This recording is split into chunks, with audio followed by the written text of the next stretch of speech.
The next topic of discussion or the next unit what we are going to talk about or learn about is vector calculus.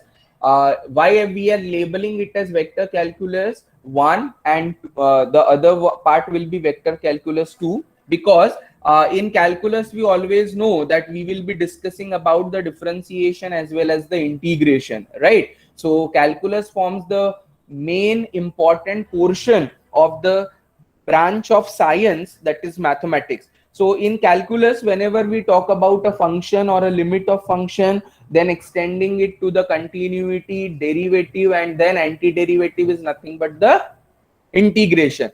So similarly, in vectors also, we will be talking about the vector differential calculus as well as vector integral calculus, right? So in earlier portion or in old syllabus, there were two different units, that is vector calculus 1 and vector calculus 2. In the first, we used to talk about the differential calculus. In the second, we used to discuss about the integral calculus, right? But now, as the syllabus for this particular second semester is changed, we will be combining it together and we talk about the vector calculus inclusive of differential as well as integral calculus. So the last topic of this unit will deal with the vector integral calculus, in which we discuss about the line integral and the work done. So initial portion of this particular unit, we will be talking about differential calculus, vector differential calculus.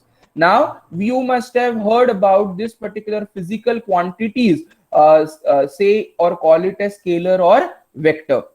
These two different quantities are easily found or easily learned in the subject mathematics as well as physics also. In physics also, you have many of the terminologies related to the scalar as well as vector quantities. So in the initial portion, we will be just discussing or having a brief outlook regarding what is to be said as vector quantity, scalar quantity, then how the product of scalar quantities, that is called as dot product, vector product, is taken into account.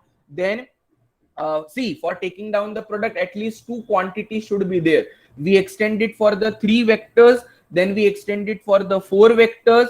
Then we discuss about the differential operator that is to be operated on the vector quantities by defining a scalar point function or vector point function, because unless and until we don't have a function, we cannot apply the concepts of calculus, that is differentiation as well as integration. So before switching over to the differential operator, I should understand what do we know by scalar point function, vector point function. Then we define the operator, then discuss about gradient, divergence and curl, vectors or field is irrotational, solenoidal, etc. So this is all roughly what we are going to learn or discuss in this particular unit, so as to deal with vector differential calculus, or in general as it is now combined together, I can call it or term it as only vector calculus. By default, it will be containing the concepts related to differential calculus as well as integral calculus. So what do we mean by, or what do we understand by scalar quantity? A quantity which has magnitude but not related to the definite direction is known as or is called as scalar quantity. And in a scalar quantity, we can the examples to quote or to tell is length, mass, volume. You place it in any of the corner, the length or mass will always remain same. It has nothing to do with the direction. Vector quantity or vectors, a quantity which has magnitude and is related to a definite direction in space, is known as or is called as vector quantity. For example, velocity, acceleration, force, etc. Force requires the direction. It is against the gravitational force or in line with gravitational force, right? So accordingly, we term these particular quantities as vector quantity. Now, what is the notation? A vector is directed line segment in the form, right, where A is moving from B. Here point A is known as initial point and B is known as terminal point, which is written as AB and arrow over it, that shows the direction from A to B. and where A will be considered as initial point and B will be considered as the terminal point. In general, vectors can be denoted by small alphabets, that is A bar or A arrow over it. But while writing or printing in the textbook, you can see this bold face, right? Whenever we type a document, there is an option where you can represent it by the bold face. So bold face letter itself will denote the vector. But while writing manually or on ruled page with a pen, we have to denote it by notation or the symbol to be drawn bar or arrow over the alphabet. Usually we prefer using the small letters or small alphabets for denoting the vector quantity. So here it is a line segment which is directed in a particular direction. A is called as terminal point, A is called as initial point, B is called as the terminal point, and we denote it by AB over arrow or bar over it. And appropriately we try to simplify and get the answer. So that is how the quantities or the notations are to be used so as to get the answer for that. So this is all about the scalar, the basic terminologies related to the scalar as well as vector quantity. Now, how you calculate the magnitude of a vector? The modulus or magnitude of a vector is the positive number which is measure of length of the vector denoted by length AB. So we calculate the modulus or the absolute value denoted by or this particular vector written between the two parallel bars. So for the length to be calculated, which will be called as magnitude, it is AB bar written as mod of AB bar or to be written in the two parallel bars. So accordingly, we will be simplifying and getting down the answer for that. Or if you are denoting it by a small alphabet, it will be mod of A bar. What do you mean by zero vector?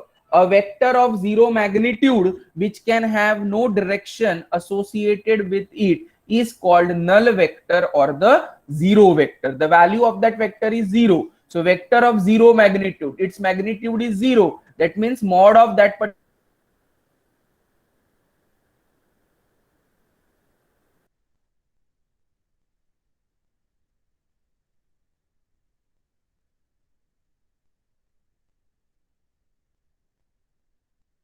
value comes out to be zero, and in that case we say that it is a zero vector, right? So it's the unit vector. Now what do we understand by unit vector? A vector whose modulus is unity is called a unit vector, and unit vector is in the direction of A bar upon magnitude of A bar. How it is denoted by? It is denoted by A cap. How this is to be read as A cap? A cap is A bar upon magnitude of A bar or mod of A bar, right?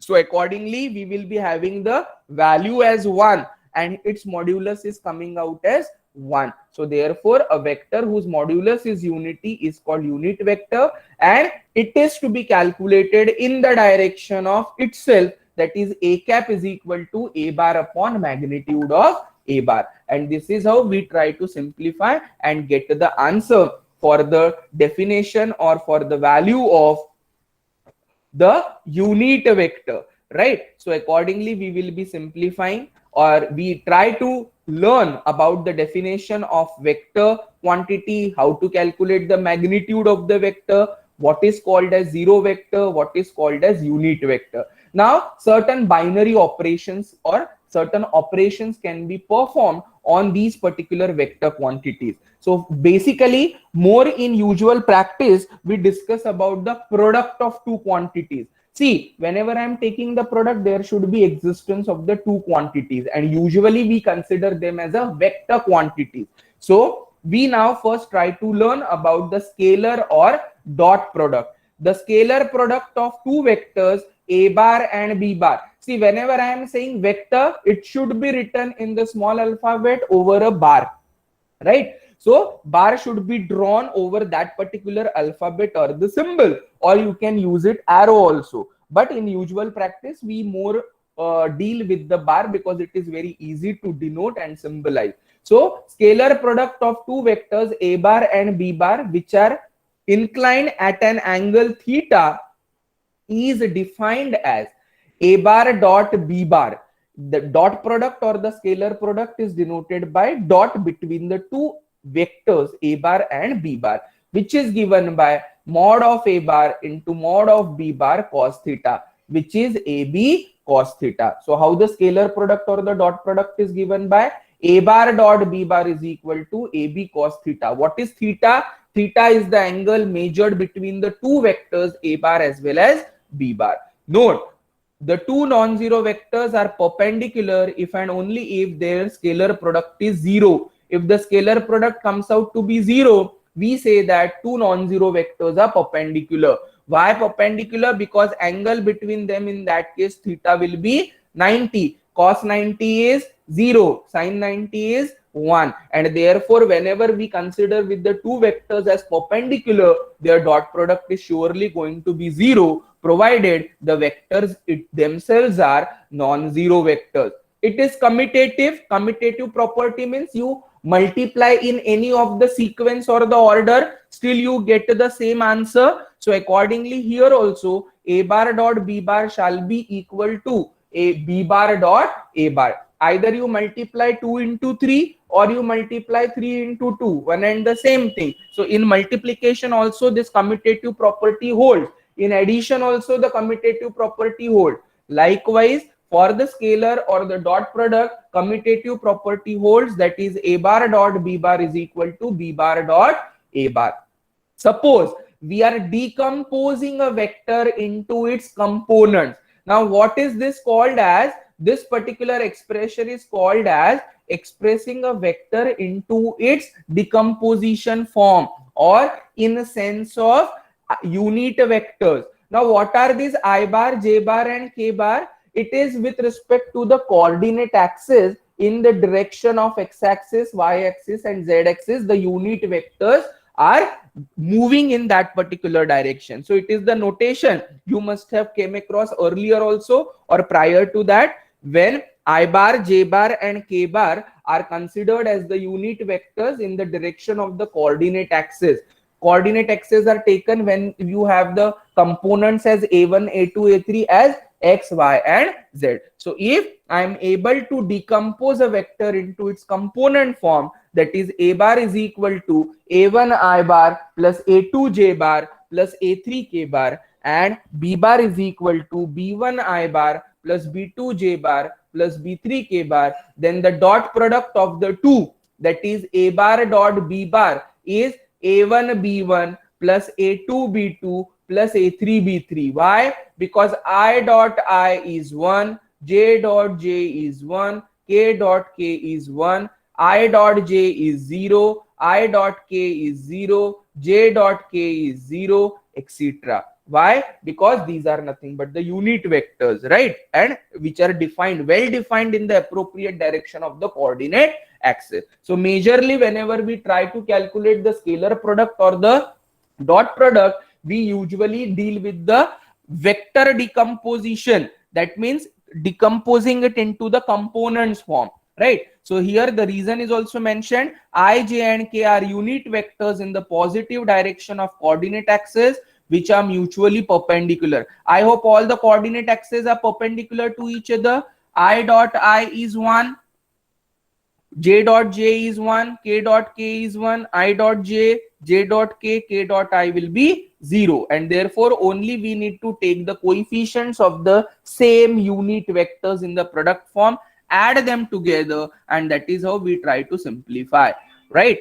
If theta is the angle between the vectors a bar and b bar, then cos theta is given by a1 b1 plus a2 b2 plus a3 b3 upon AB. That is how we divide. A bar dot B bar कैसे लिखा जाएगा? AB cos theta. Cos theta is equal to A1 B1 plus A2 B2 plus A3 B3 upon AB. Because as per the definition I have written, A bar dot B bar is equal to AB cos theta. So sometimes you may be required to find out the angle between the two vectors.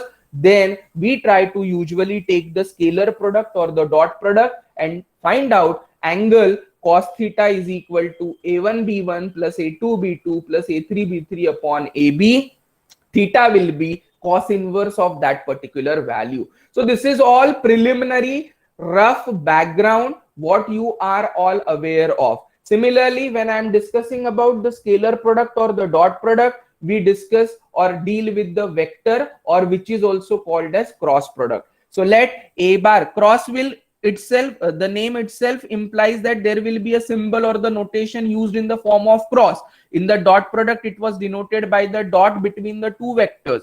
So let a bar and b bar be two vectors and theta be the angle between them. Then vector product of a bar and b bar is defined provided these conditions are fulfilled. Its magnitude is given by ab sine theta. In the dot product or the scalar product, we had cos theta. In the vector product or the cross product, we have magnitude denoted by ab sine theta. So angular measurement is done with respect to sine. Its direction is perpendicular to the plane of a bar and b bar, because direction will be now important, and therefore it forms a right-handed system. In science also, while passing the current or the flow of charge, you must have discussed about this. Whenever the electricity is flowing through this direction, thumb rule bolte hai, it is perpendicular to the direction, and therefore it is called as the right-handed system. So this particular conditions are fulfilled, then we say that the vector product or the cross product is denoted by a bar cross b bar. So what is a bar cross b bar? A bar cross b bar is mod a, that is magnitude of a into magnitude of b into sine theta into n cap. Now what is this n cap? As direction is taken into the picture, n cap is a unit vector in the direction perpendicular to the plane of, see plane of a bar cross b bar, यानी ये A be plain ऐसे रहेगा, इसमें जो भी एक vector का direction जाएगा, this is called as unit vector n cap. So n cap is the unit vector in the direction perpendicular to the plane of a bar and b bar, and hence a bar cross b bar is given by ab sine theta into n cap. Note, if a bar and b bar are collinear, then theta is equal to 0 and a bar cross b bar is 0. Collinear का मतलब है in one line. These particular vectors lie in same line. A bar cross b bar is equal to minus times b bar cross a bar. This particular property is not commutative as we discussed in scalar product or the dot product. Magnitude of a bar cross b bar is given by mod of a bar cross b bar. How is mod of a bar cross b bar written as ab sine theta? Because mod of unit vector n cap, magnitude of unit vector is always 1, so that is not to be written, and therefore magnitude of a bar cross b bar will be magnitude to be written or represented in the form of modulus value, right, or between the two bars. So accordingly we will be simplifying and getting down the answer, and therefore the unit vector, magnitude of the unit vector is 1, and therefore a magnitude of a bar cross b bar is nothing but ab sine theta. So next point is,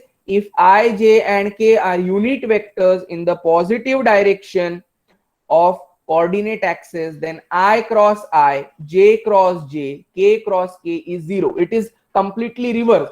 I dot I, j dot j, k dot k is 1. Here it is I cross I, j cross j, k cross k 0. It is combination in the third.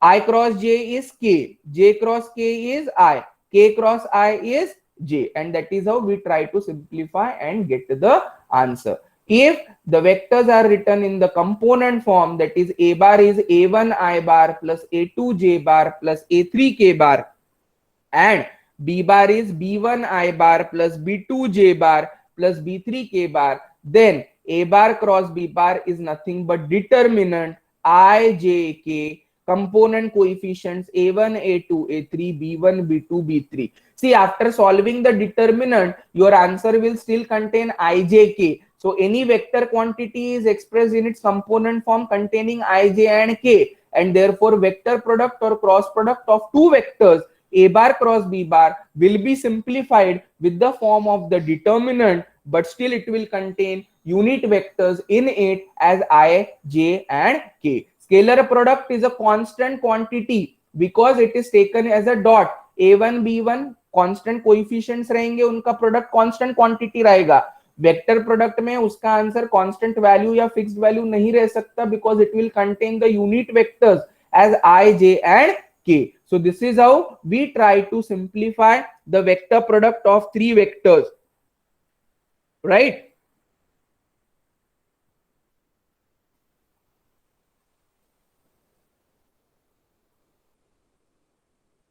So in this case, we talk about the quantities which are vector quantities, which are scalar quantities, and how is the product defined: scalar product or dot product, vector product or the cross product. Now we move over to the next definition, that is position vector.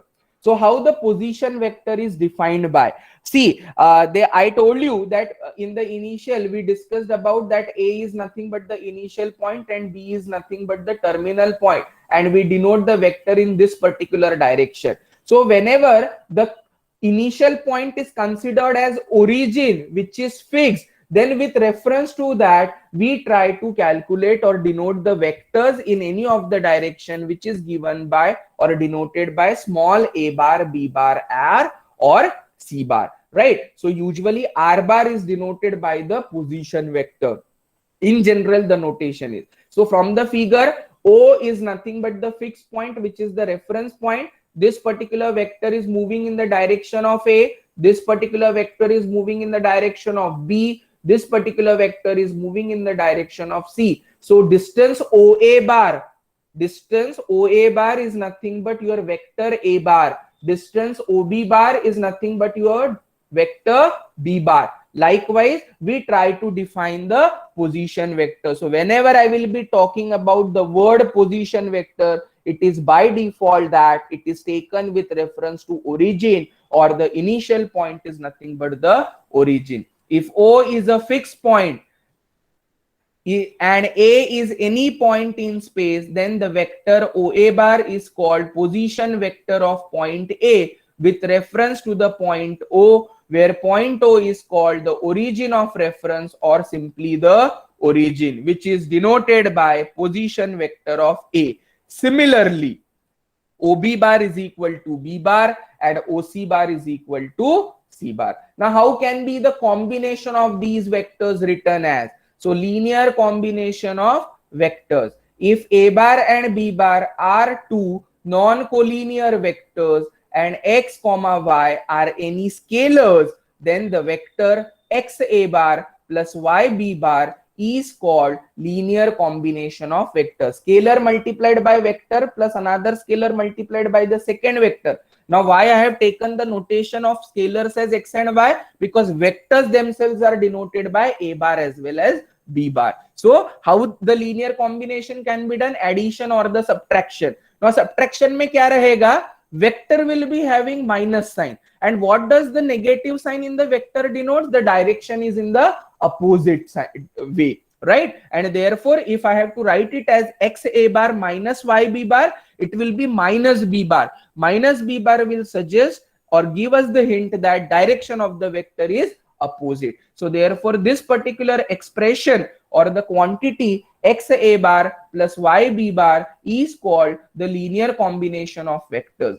It enables us to express or decompose a vector in terms of a system of given vectors called as component vectors. So this is all regarding scalar quantity, vector quantity, as well as discussing about the scalar product of two vectors.